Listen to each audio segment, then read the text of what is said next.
everyone, it's Bianca, and today I'm joined by one of the key players for the Ateneo basketball team, Shawn Tuano. Hi Shawn, thank you for making time today. Thank you very much for inviting me.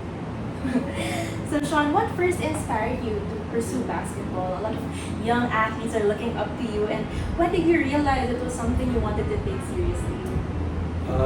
What inspired me to pursue basketball was, I think, my dad at a young age. He played basketball ever since I was young, like 2 years old. He'd take me to the park and things like that. So I saw his love and passion for the game. Although, he wasn't very good.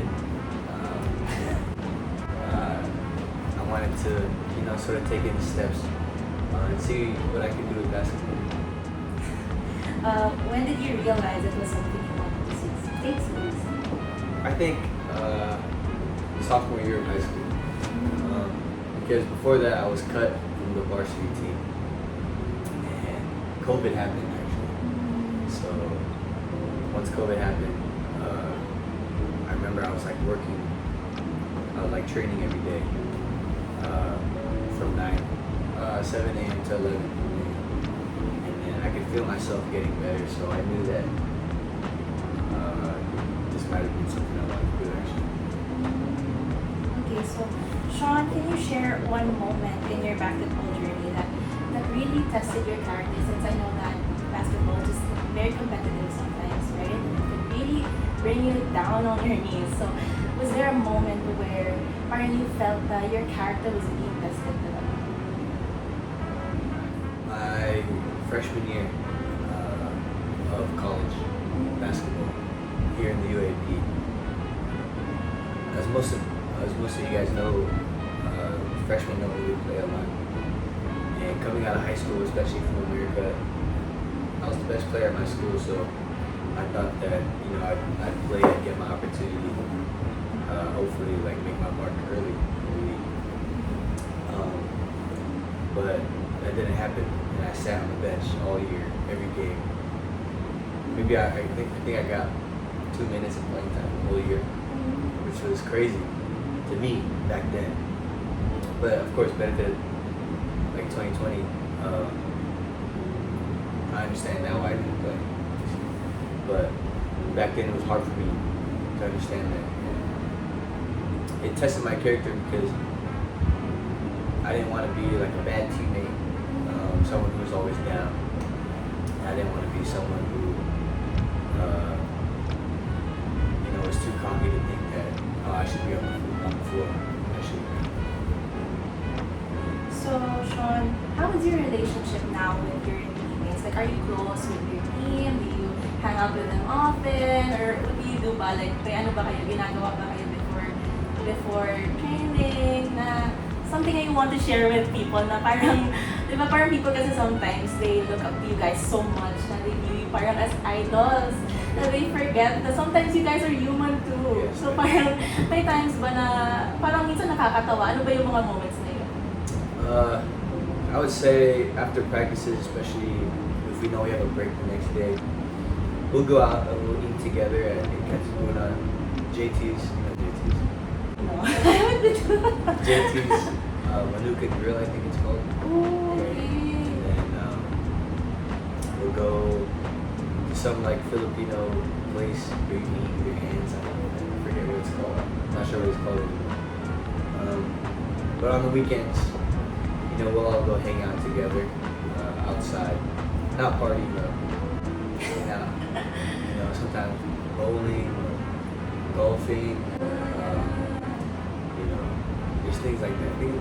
Team activities.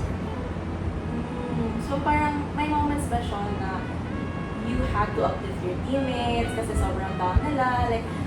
Like how do you talk to your teammates? How do you engage with them? How do you communicate with them as a player? On the court, let's say someone makes a mistake on the court. At first, I'll approach them with some kindness, get it going. But if I know that a teammate can take it, I'll get a little bit more aggressive. But if they're down, outside of practice,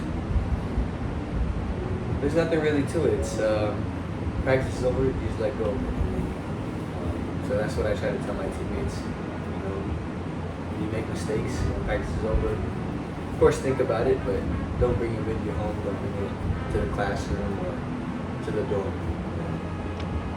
Pero how do you balance school ba with your basketball career? Kasi ako, I'm still a student din in fourth year college. So parang sometimes, di ba, when you're working, minsan sobrang nakaka-stress kasi like, paano mo mababalance? Sometimes your work demands a lot from you, tapos school demands a lot from you also. At the same time, parang sobrang hectic na schedule mo, sobrang ang dami, ang ingay ng phone mo, di ba? Minsan gusto mo na lang mag-do not disturb. I was telling my friends din na parang sometimes, gusto kong i-delete lahat ng apps ko and just... It's hard, especially with the Ateneo academic system.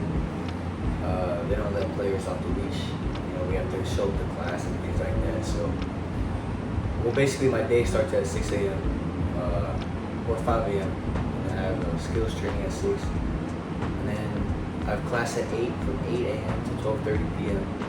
So I have to find somewhere in that time to eat breakfast and eat again. And then I have weights after 12:30. So, you know, which takes me like an hour and a half. So 12:30 to 2 basically. And then eat again. And then practice 5:30 to 9:30. So that's basically my whole day. Every day. Which is hard, you know? Because then you still have to do classwork, homework, tests on the next day. And especially now, last 2 weeks, finals are coming up, midterms like that. Him, ako, I still have finals. Yes, so these past 3 weeks, especially with that schedule, is hard. There's not that much free time except at 11 p.m. at night.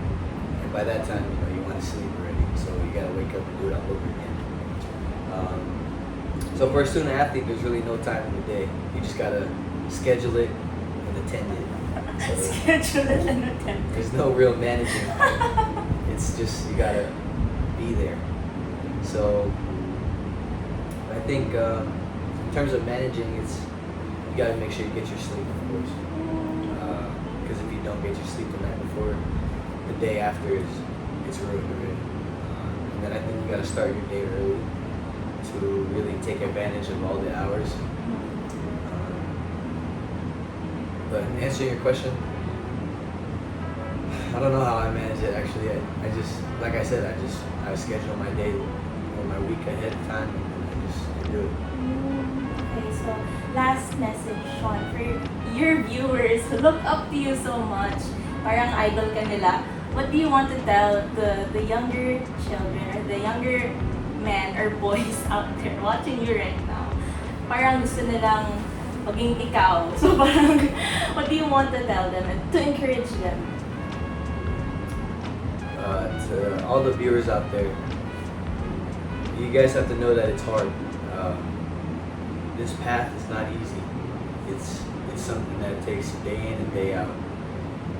Late nights, early mornings. Sometimes early nights, late mornings, you know, it could go either way.